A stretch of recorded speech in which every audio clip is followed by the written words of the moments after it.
샬롬 평안하십니까? 4월 12일 월요일 큐티 함께 하도록 하겠습니다. 오늘 우리에게 주시는 하나님의 말씀은 히브리서 12장 1절로 13절의 말씀입니다.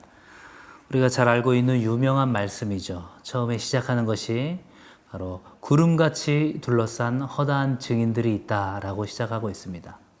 그 이전에 볼 수 있는 우리 내용은 믿음의 증인들이 어떠한 자세로 그 믿음을 지켰는지를 이야기를 하면서 그 모범을 따라서 우리도 인내하며 나가야 한다라는 것들을 이야기하고 있고, 특별히 우리의 인내하는 삶에 대해서 믿음의 경주, 인내의 경주라는 내용을 연상을 시키고 있습니다. 오늘 큐티가드 제목을 보시면 하나님의 징계에 담긴 사랑이라고 되어 있습니다. 하나님께서 믿음의 자녀들을 징계하시지만 그 가운데 어떤 사랑의 모습이 있는지, 그리고 그 징계를 통하여서 하나님께서 우리에게 원하시는 바가 무엇인지를 이 시간 말씀을 통해서 깨닫기를 원합니다. 내용 관찰 1번입니다. 인내의 경주를 할 때 성도가 버려야 할 것은 무엇입니까? 1절 하반절에 보면 이렇게 말씀하고 계시죠. 모든 무거운 것과 얽매이기 쉬운 죄를 벗어버리고 인내로서 우리 앞에 당한 경주를 하며. 아멘. 고대 그리스 시대에 경주를 하는 사람들은 모든 옷가지를 벗어버리고 알몸으로, 그리고 그것도 모자라서 이제 머리와 수염을 깎고 경주에 임했던 그 자세를 생각을 해보시면 좋을 것 같습니다. 우리 믿음의 여정이 예수 그리스도에게까지 달려가는 그 여정이라고 한다면 그 믿음의 경주 가운데 우리가 모든 무거운 것들을 벗어버려야 한다는 것이죠. 세상의 재물과 그리고 부에 집착하는 모습, 그리고 세상 일에 대한 지나친 교만이나 자만, 그리고 낙심하는 모습들, 고민하는 모습들, 이러한 모습들이 우리의 모든 무거운 것들이 될 것입니다. 그리고 얽매이기 쉬운 죄들이 우리에게 도사리고 있죠. 베드로 사도가 고백했던 것처럼 우는 사자와 같이 우리를 집어삼키기 위해서 사단 마귀가 우리를 죄악 가운데 그렇게 얽매이기 쉽게 한다라는 것들을 생각하면서 그 모든 것들을 과감하게 낡은 옷을 벗어버리듯이 벗어버리라고 이야기하고 있습니다. 2번입니다. 수신자들의 영적 투쟁에 대해 어떤 평가를 하고 있습니까? 이렇게 모든 무거운 것과 얽매이기 쉬운 죄를 벗어버려야 하는데 4절에서 보시면 너희가 죄와 싸우되 아직 피 흘리기까지는 대항하지 아니하고 이렇게 기록되어 있습니다. 치열하게 그런 영적인 싸움을 하고 있지만 그 모든 것들에 있어서 죽을 정도에까지의 그런 순교를 각오로 하는 그런 영적인 싸움은 아니었다라는 거죠. 4절 말씀을 쉬운 성경에서는 이렇게 기록하고 있습니다.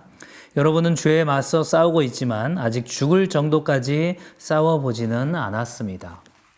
순교의 각오를 가지고 그런 영적인 투쟁에, 영적인 전쟁에 임해야 한다라는 것입니다. 이어지는 3번 문제를 볼까요? 하나님께서 자녀를 징계하시는 목적이 무엇입니까? 하나님께서 불신의 그런 이방인들 뿐만이 아니라 하나님의 자녀들 역시도 징계를 하시는데 그 목적이 무엇이라는 것이죠? 10절을 볼까요?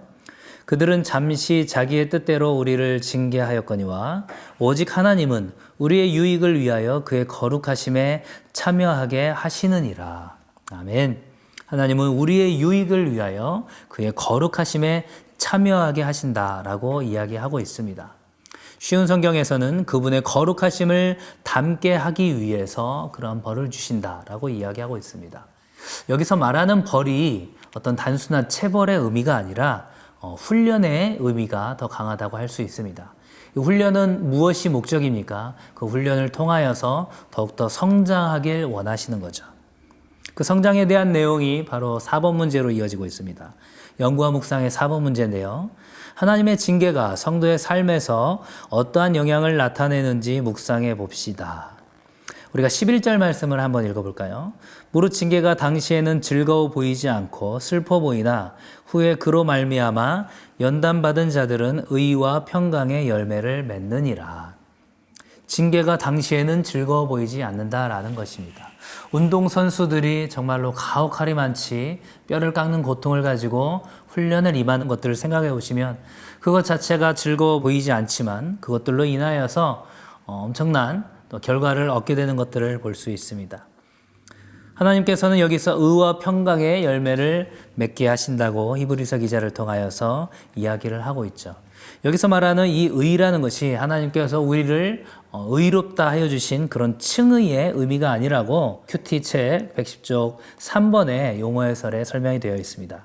제가 한번 읽어보겠습니다. 칭의의 순간에 주어지는 의가 아니라 신앙의 경주를 모두 마친 자에게 주어지는 완전한 의를 말하며 사도 바울은 의의 면류관으로 표현한 바가 있습니다. 결국은 완전한 의, 완전한 평강을 우리에게 주신다라는 것입니다. 이 완전한 의와 평강은 우리가 예수 그리스도의 재림과 심판의 날에 온전하게 영화롭게 될 때에 우리가 얻게 되는 그러한 삶의 열매겠죠. 메시지 성경에서는 이 부분을 이렇게 표현하고 있습니다. 잘 훈련받은 사람만이 하나님과의 관계에서 성숙한 열매를 얻을 수 있습니다.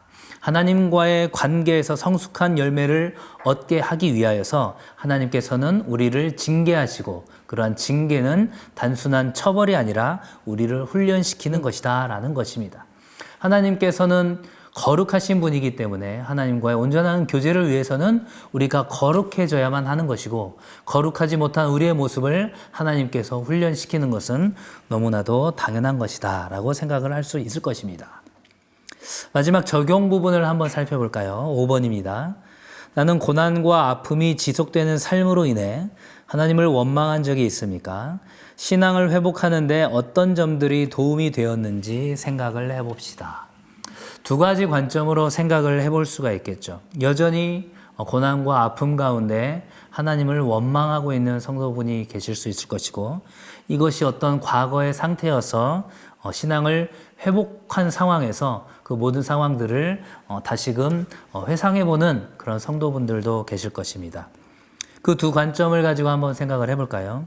여전히 고난과 아픔 가운데 있다라고 생각하고 계시는 분은 적어도 이 지속해서 하는 이 원망이 그 대상이 하나님으로부터는 떠나지 않기를 소망합니다. 우리가 잘 아는 것처럼 욥이 엄청난 시련과 그런 아픔 가운데서 하나님께 수많은 원망과 또한 그의 질문들에 대해서 우리가 계속해서 생각해 볼 수 있는 부분은 한시도 하나님에 대한 그 대상 의식을 떠나지 않았다라는 것입니다. 그의 생일을 저주하고 하나님에 대한 원망과 하나님께 대하여서 심지어는 법정의 소송장으로 끌어들이는 듯한 그런 모습도 보이지만 그 가운데서도 이 모든 것들을 하나님께서 주관하시고 하나님만이 그 유일한 해결책, 유일한 해답을 갖고 있다라는 믿음만큼은 저버리지 않았다라는 것입니다. 때로는 하나님의 존재가 인식되지 않고 하나님의 섭리가 느껴지지 않을 때라도 우리의 상황과 우리의 감정을 의지할 것이 아니라 언약의 말씀을 믿고 살아계신 하나님이 있다라는 것들을 생각하면서 때로는 원망할지라도 그 원망을 하나님께로 풀어내는 그런 성도들이 되기를 소망합니다. 신앙을 회복하신 분들은 그 회상을 생각해 보시면 좋을 것 같습니다.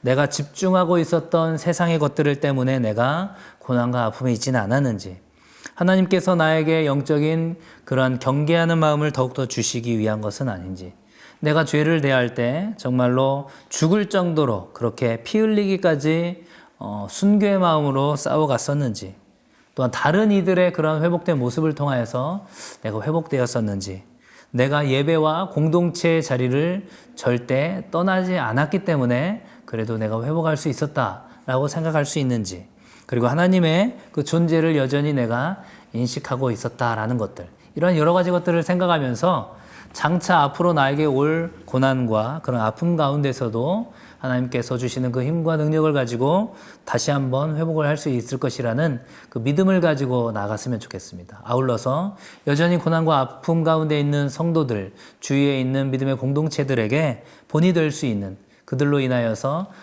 나도 역시 저렇게 회복할 수 있겠구나라는 그런 믿음의 모본이 될 수 있는, 오늘 히브리서 12장 앞에 있었던 그 11장의 그 믿음의 증인들처럼 그렇게 살아갈 수 있기를 주님의 이름으로 간절히 축원합니다.